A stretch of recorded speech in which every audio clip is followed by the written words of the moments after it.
Come join us as we venture to the Edward Ball Wakulla Springs State Park, one of the largest and deepest freshwater springs that is rimmed by an ancient cypress swamp. We took the boat tour, $8 for adults and $5 for children ages 3 to 12. Definitely call ahead, 850-561-7286. If y'all could, just listen up for a minute. We're going to go about a mile downriver, a mile back up with any luck. It's about a 50-minute long tour. We have life jackets beneath you there, which we've never had to use, but there they are. I got a throw ring on board and a first aid kit as well. As we back up, watch your elbows. That pole right there and that one, they don't move, and it's kind of windy, as you may have noticed. So just watch your elbows and your heads. And I like to start out my tour with a song I wrote about this place. They call me the Singing Ranger, and I'm the only one that plays a song here, so I guess you're lucky. We'll see how you feel after the song, but I hope you like it. Do what now? Do one have tomatoes? I did an album of 12 songs called River of the Crying Bird. That's what Wakulla means. It's up there on the marble countertop in the gift shop. You got a QR code there. It's another way to support this beautiful place. This is one of those songs. And we should see everything I mentioned. Wow. If they're listening.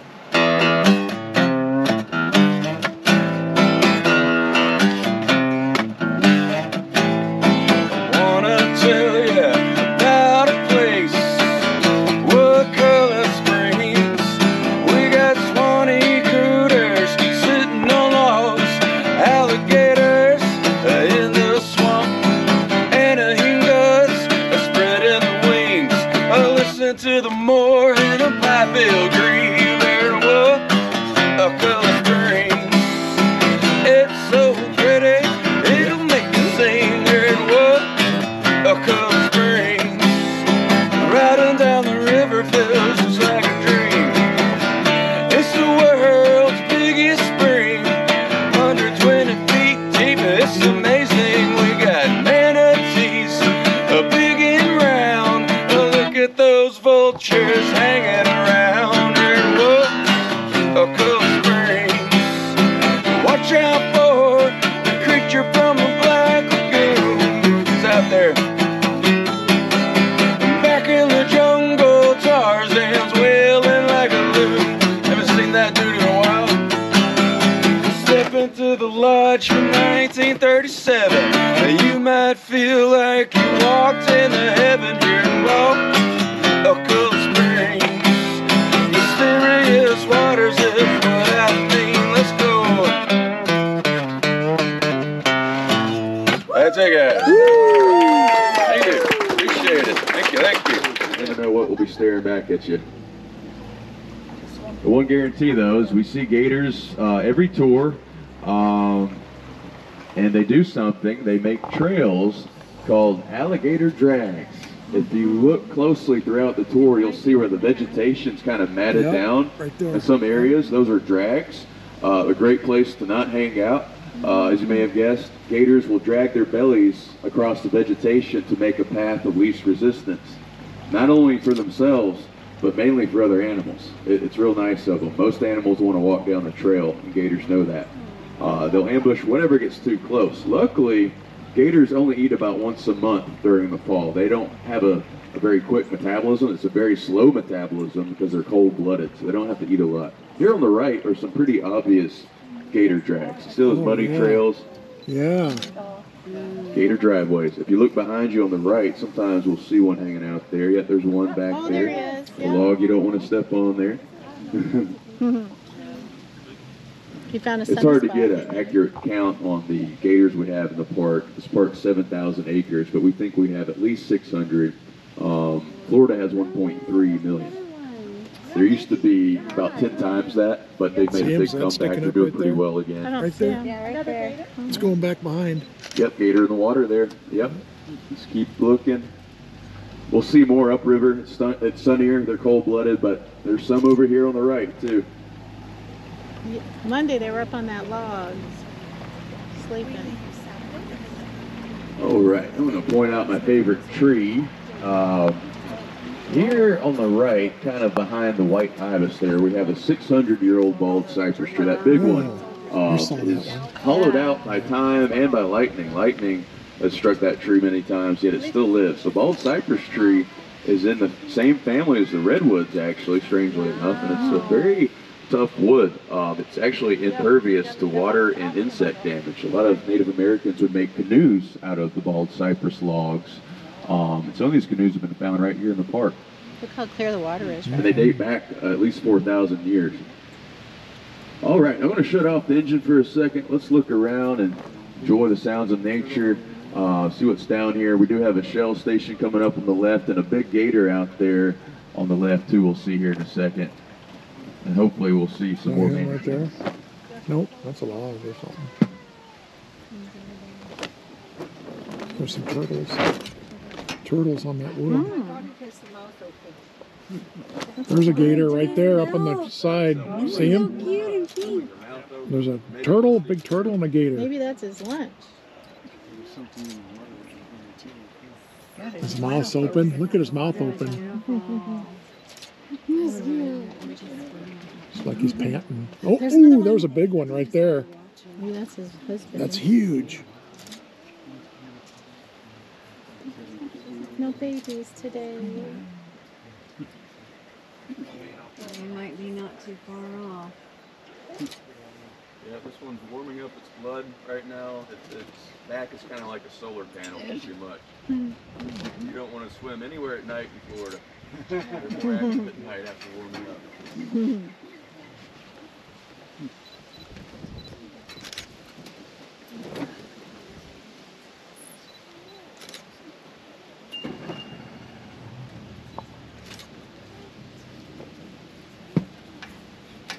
Right, we've gone 1 mile down. We're going to take a left here. As I do so, taking this view to the right. This is what I call a window into the past. This is probably what people were seeing 500 to 1,000 years ago. It's a nice untouched part of old Florida. Only park staff can go down there only once or twice a year to do a wildlife count. There's a male anhinga on the right, the male snake bird holding his wings out kind of. He's probably recently in the water catching fish by stabbing them with that long spear-like bill. Now he's warming up.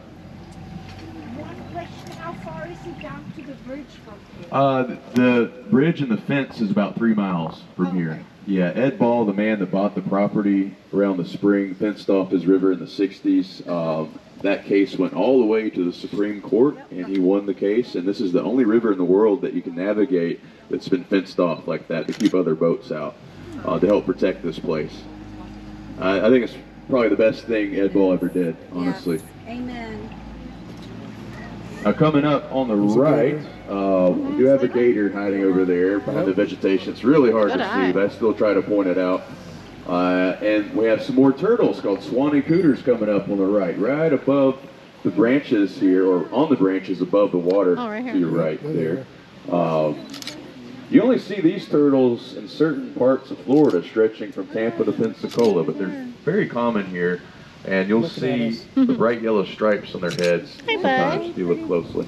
Hi, buddy. You might see them in the water, too. The water's pretty clear today. You might see them. I've seen a big alligator snapping turtle in this area. River otters live somewhere out there on the right, so you just got to look around. To the right. River otters? That's what he said, yeah. Oh, My daughter had asked earlier. No, he just said they Oh, were yeah, there. Nice. We've got coming up on the left, out there in the middle of the river where the vegetation is, we have a great blue heron. There's a shell station on the right. Surrounded by awesomeness today. I don't see the blue heron. The great blue might be hard to see. It's kind of hunkered down to her left at about 10 o'clock out there, right next to that tree. I don't see him. That's okay. We saw one today. Yeah. No, it's a white one. It's camouflage. As we pass this tree, you might have to look behind you to see it.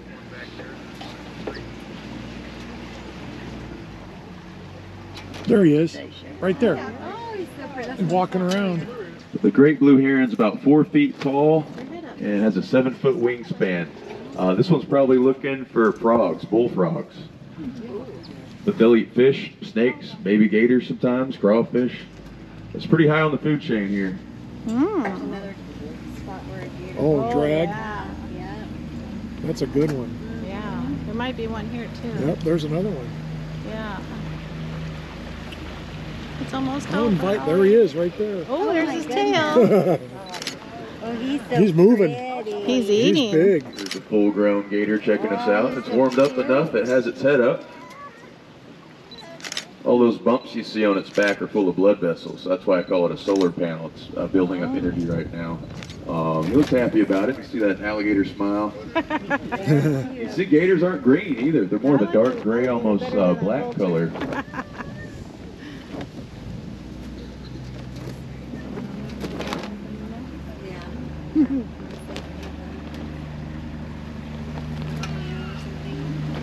No babies today. You got process on this footage, right? Yeah. There's a chicken, swamp chicken. Oh yeah. Little swamp chicken. They are really pretty. Purple. There's a couple white ones. Some white ibises here on the right. There's a baby Looking for gator. crawfish, most likely. Oh, a little my gator goodness. watching us on the Baby. right, too. Probably 4 years old, I'd say, about 4 feet long. You're so Wow. Hi, buddy. He's They watching start out us. kind of cute. And then You see his head following after us? that. Yeah. There's a whole group of ibises looking for crawfish. Found a little crawfish buffet there, maybe. Got them in You have to flight. watch out. I see a lot of gator drags over here where the vegetation's kind of matted down. Yeah. Gators are ambush predators, so they can really blend in with their environment and catch a bird like an ibis pretty easily. There's a gator beneath There's one. that tree on the right. Underneath, Smiling at you underneath. right Oh my beneath gosh, he's that huge. wind there to the right. Hi, buddy. He's hiding. He's definitely camouflaged.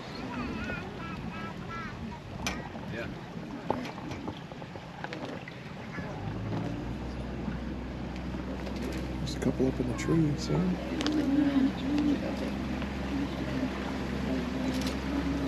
I'm going to point out where a lot of gators are born. We have an alligator nest coming up on the right. I won't be able to see it exactly, but it's kind of behind the sawgrass to your right, this tall grassy vegetation. Right here. We might see some in this area. The mother gator will clump up rotting vegetation in the springtime about 3 feet high. That's what warms up the 60 There's one in eggs there. She'll Baby. lay so many There's a eggs baby. because only about 5 out of 60 survive. There's a survivor right here on the right behind you. Raccoons and otters eat a lot of the eggs. Great blue herons, great egrets, and hingas and other gators eat a lot of the babies. So they start out with a pretty rough life, and they have to be protected by their mother, who's sitting to your left there. This is Frances. This is really the most dangerous kind of gator, the mama gator. She'll fight off anything, even a much larger gator. She lost her front hands fighting off a larger gator to protect her babies. How There's long another do the one. babies stay with their mom? 3 years. Wow. Yep. So they'd be 3 feet. Yep. Wow. Once they're about 3 feet long, she's not worried about them. Here's another one I'm wondering about. This is it could be another nest here, which is kind of unusual to have them that close, but this could be another mother, or it could be a gator thinking about finding a baby gator to eat. It's hard to know, but it's been hanging out here a while. Great egret on the right. This big white bird on the right is the second biggest bird we see out here. They kind of compete with the great blue heron over things. And I've seen the great egret kind of move its neck like a snake before striking. They do that to blend in with the vegetation. They'll move their neck and sway in the wind, and they'll strike a bullfrog or a fish or a snake. And it's hanging out right by a spider lily, that beautiful white flower back there. That's what it was, spider lily. Pretty rare flower called the spider lily. Here's a baby gator on her left in the water watching us. I can see those little eye bumps and nose bumps in the water right next to us. See you. He sees us too.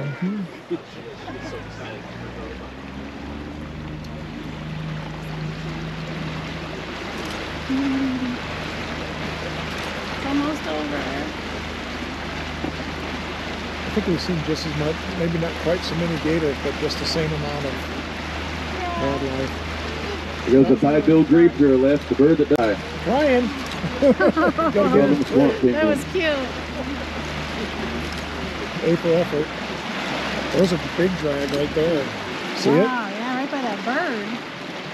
it? Better watch it. Yeah.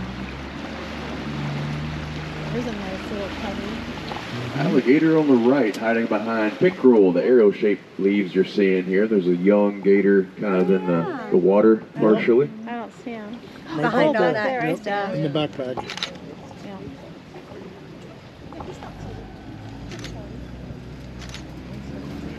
That's a pretty tree right there. Here's a full-grown one coming up Oh on the right. my This God. has to be a bull, a male, out there on the right.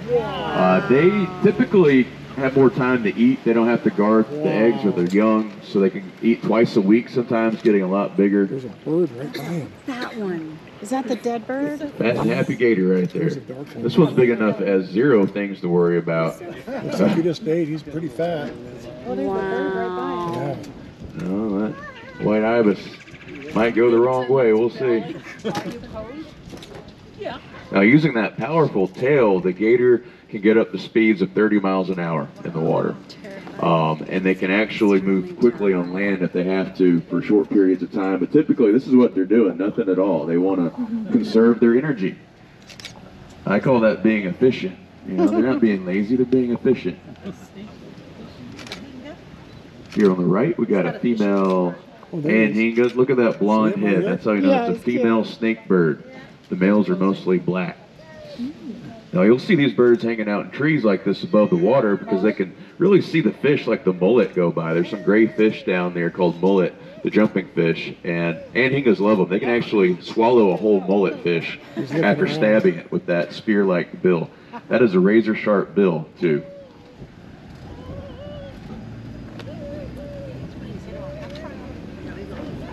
Oh, there's a big guy. Big guy on the right. Another gator on the right. Y'all picked a great day. He's a big boy. If they have their head up like that, that means they might be on the verge of moving. They're thinking about it. So you be careful, anhinga. He's kind of watching His us. eyes are open. The snake bird, a bird you only see on fresh water.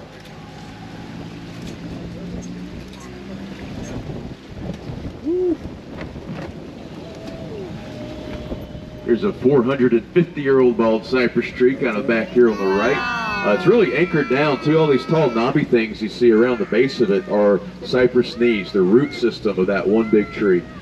The roots go in the ground and back up to the surface like that, anchoring it down so it won't fall during a hurricane, basically. That's why they can live so long. He's shiny. These knees are protected in Florida now, too, actually. In the old days, they weren't, of course, and people would utilize them by making furniture legs out of them, lamp posts, all kinds of things. All right, there's a white ibis, and I bet we'll see plenty of gators going upriver. It's nice and sunny. There's another one. There's one right behind that ibis. Oh, goodness. Welcome to the Nature Channel. He's looking at the That's ibis. a pretty...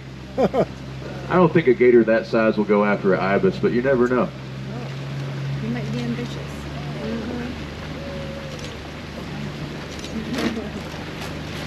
Look at those huge knees there on that tree. Wow. Huge. Yeah. That's a big fat knee. Looks like the needles of South Dakota on Needles Highway. It's just a different version, huh? Yep. A wood version. Yeah.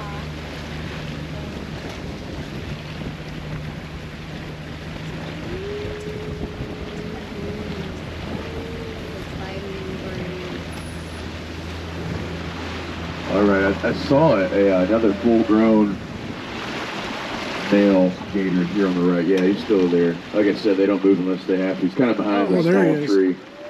Whoa, he's a decent sized one. Yep. Wow. Oh my. Still, he's been in the mud a little bit. That mud has dried, giving him more of a log-like So appearance. pretty. He's like huge. straight chilling. His tummy's That's full. probably Yeah. bigger than the other one. I think you're right. It's a bull there. Do they have territories or do they share? I wonder. He probably didn't hear me. I think they probably do. Have territories? I bet the smallest have their little spot. Territory. Territories, but I bet the rest of them don't. Okay. That's a good question.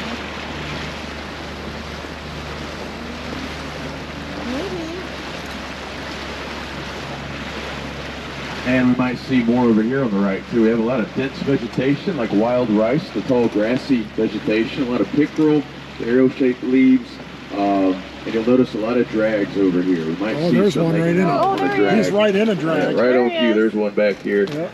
This is Alligator Alley during the summer. They love this area. Is this wild rice here? Can you point it out? Is it this little shape? The wild rice? I'm sorry, what? The wild rice, is it this little? Yeah. Yeah, the tall grassy stuff. You'll see the rice on it sometimes. Not this time of year. Okay, so not that stuff with the flowery stuff. Like that over there? This rice is the grass. So gators, as far as territory, the moms that are nesting would be territorial, but do other gators have a set territory, or are they just... Yeah, male gators can be quite territorial. Our biggest one is Joe Jr. We think he's the son of Old Joe, and his territory is where we're going, the jungle, straight ahead. I don't know if we'll see him today, but a lot of gators avoid this area straight ahead because he's so big he can eat another full-grown gator. Wow. So yeah, a lot of males are very territorial. Okay. Who knew that it was that way? Another Anhinga on the right. I've been doing this almost 4 years. I typically see her here, which is kind of a dangerous spot, really. Right where that ibis is, we often see a gator hanging out there. Oh, hi, honey. She is pretty.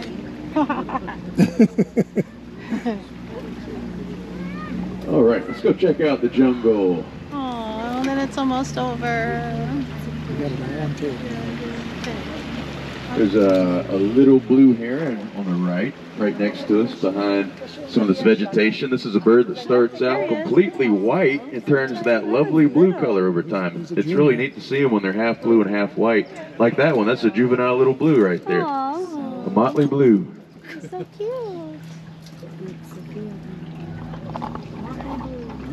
There's a big spider web. Remember, this is where they filmed the movies in here. This section. Yes, right. It's like the Tarzan, the Creature from the Black Lagoon, and Airplane. Oh, Airplane? Yeah, we gotta watch those. I can't remember Airplane. So some Is that movies where are one filmed crashes? in the jungle where we're going. They're showing one today in the lobby of the hotel, The Creature from the Black Lagoon. This was the Amazon in that movie. I'll point out a few areas where they filmed. And this was the African jungle for some Tarzan movies filmed here, like Tarzan's Secret Treasure and Tarzan's New York Adventure were filmed back here. So a pretty diverse place back here in terms of plant life. You can really imagine being in different places in the world. Hollywood was filming a lot of movies in Florida, especially back in the 20th century. This is one of those areas. They filmed a lot in Silver Springs too, in Central Florida. We share a lot of movie history with them.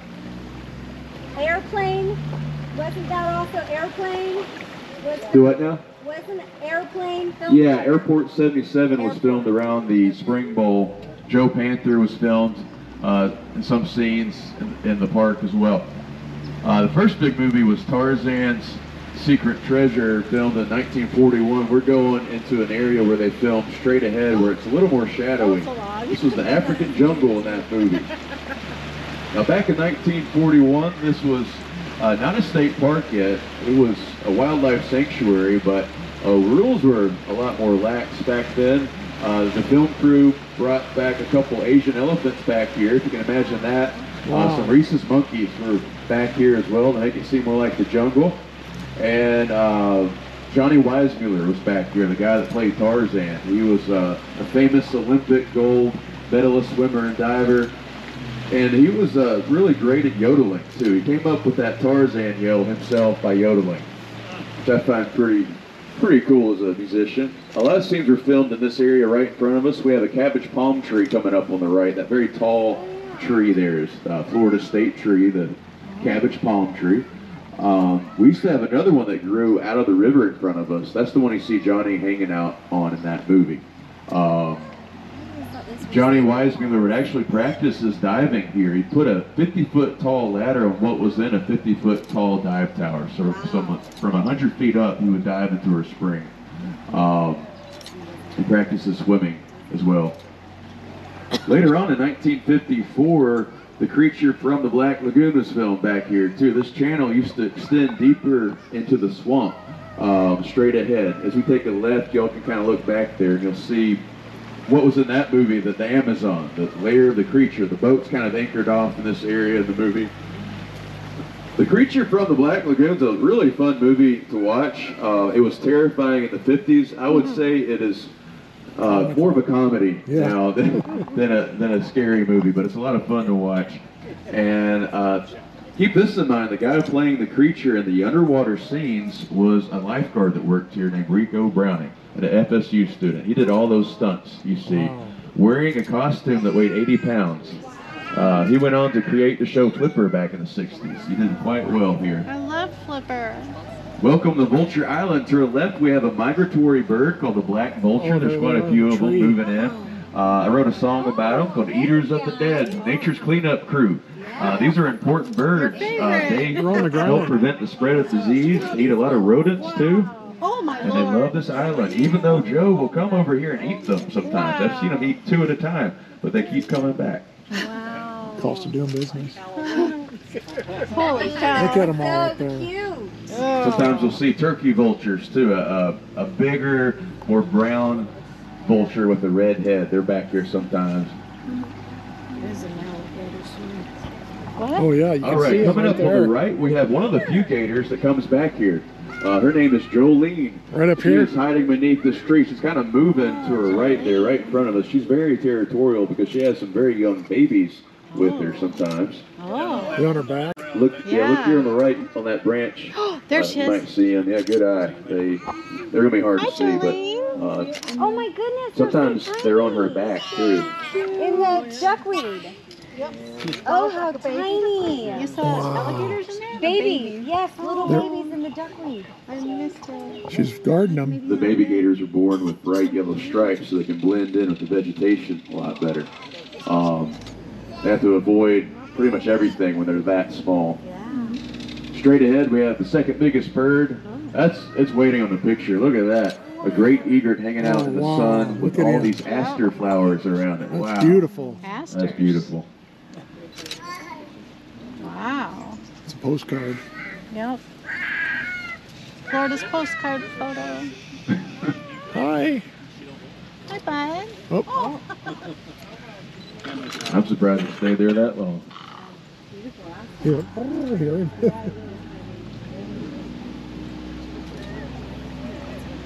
Thank you, birdie. Little gator? Yep. Saw some more young See gators his snout. somewhere over here on the right too. Doesn't mean they're going to be there now, but I think there's another yeah, there's some on the right hand side. Oh yeah. couple. There's Need to drive the two. boat. Yeah, they're little. Oh, I He's see back him. up on his tails, up on the Joe Jr. bank. Juniors. Aww. I haven't seen Joe today, but we think he's the son of old Joe, the gator you see there in the glass case in the hotel lobby. Go visit him. He's always up there. His son might be out here somewhere, but he has a pretty big territory. He moves around a lot. Oh, yeah. I'm sure he knows we're here. Joe Jr., we don't really know. We think he's at least as big as old Joe, maybe a little wider. He's in his late 60s, we think. He's gotten big because he eats big things. I actually saw him take down a 7-foot gator in the jungle back there, and he ate the whole thing over 2 days. He's taken down a white-tailed deer too. That's how he got big. He eats a lot of protein. Yeah, gators will eat each other. Yeah, for sure. Here on the right, we have the Sally Ward Spring Run. Joe goes up there too sometimes. This contributes about 2% of what becomes Wakulla River. The water's a little more clear because it's coming from a spring that gets its water from even deeper within the Florida aquifer. The water's maybe a degree cooler too. It's coming from deeper in the ground. Are you talking about Sherlock Springs? No. That is even a little further west of here. Sally Ward Spring is in the park. But Sherlock Spring is... drains into Sally Ward, right? Yeah, it drains a little bit to the Sally Ward. Yeah. But straight ahead is where it all begins. That big body of water out there is the head of Wakulla River. All this water is coming out of a giant cave located about 200 feet below that kind of sideways white buoy in front of our dive tower. This cave is 8 stories tall, and it's wide enough a 4-lane highway could fit through it. It's huge, and it connects the Florida aquifer beneath us. And look at that great blue heron next to us. Beautiful. It's like a statue. He is big. Manatees over there. Manatees, maybe right there. Most of this water is coming from right rain that filters down into the cave. Big manatee to your left there, about 50 feet over. Got a couple Wakulla fence over here. And y'all can stand up for a second if you need to really see it. That's probably a female. They get a little bigger. They get up to 2,000 pounds. She's munching on that eelgrass. She's big. Nice manatee salad there.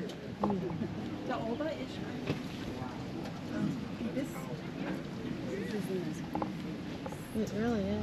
I could come here every day. So here in a second, you'll see where it gets deeper. Coming up on the right, we got the steep sloping limestone walls here that eventually funnel down to that 8-story cave on the other side. Most of this comes from rain that filters down into the aquifer. Some of this water is coming from lakes around Tallahassee that empty out into the aquifer. There's about 400 million gallons of fresh water coming out of that cave every day. 400 million on average.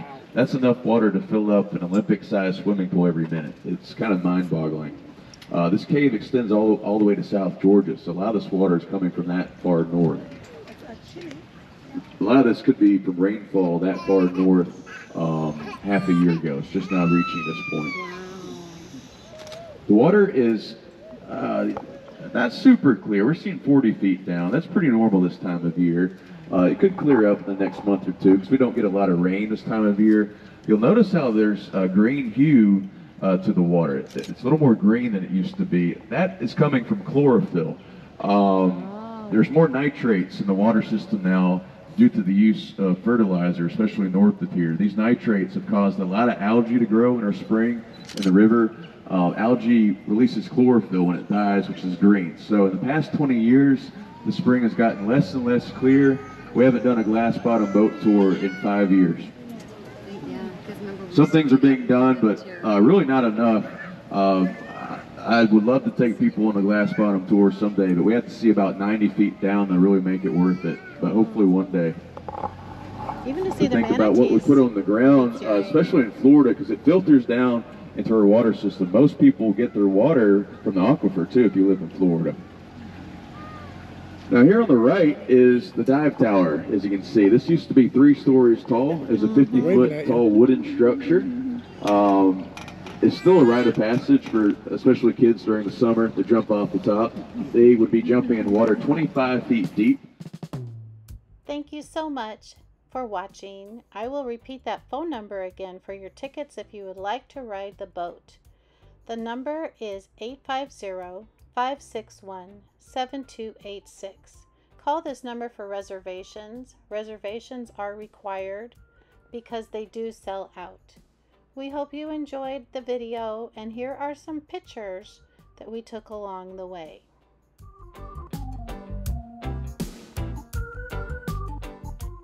The address for Wakulla Springs is 465 Wakulla Park Drive, Wakulla Springs, Florida, 32327. The Edward Ball Wakulla Springs State Park is home to one of the world's largest and deepest freshwater springs. The sapphire water of the Wakulla Springs boasts manatees, alligators, and many other wildlife that can be viewed from a riverboat or from the diving platform. We saw so much. We had so much fun. 7-degree waters.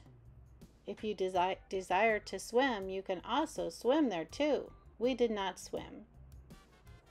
Wakulla Springs is a place where history stretches back thousands of years, from early Native Americans who lived in shoreline villages to filmmakers who recognized the primeval quality of the park's swamps and the wildlife when they decided to film Tarzan's Secret Treasure in 1941 and Creature from the Black Lagoon in 1954.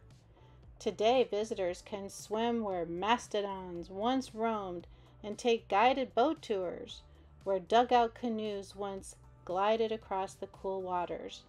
We saw alligators, manatees, an abundance of bird life can be seen. So definitely take your cameras and make sure that all your gadgets are well charged and you have your card in your camera.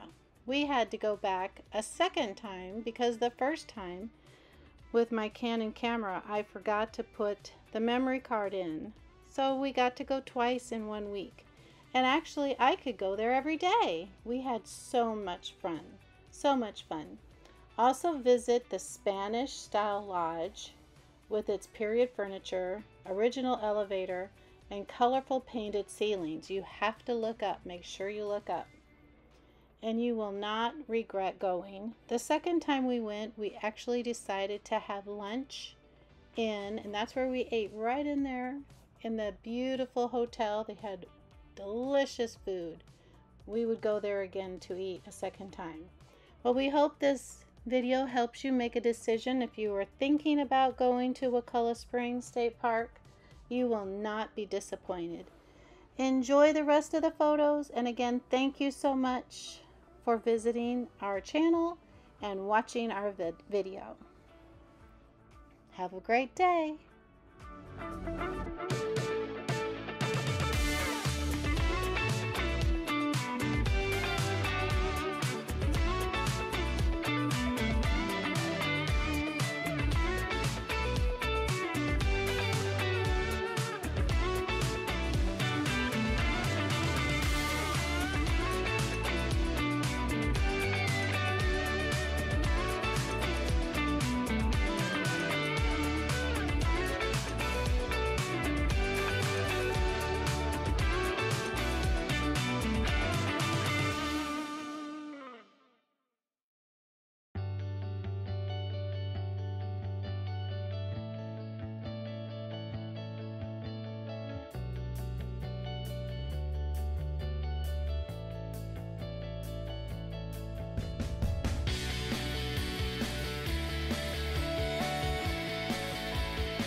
Thank you so much for watching our videos. We really appreciate you. Have a wonderful day. Remember to like and subscribe. Talk to you soon.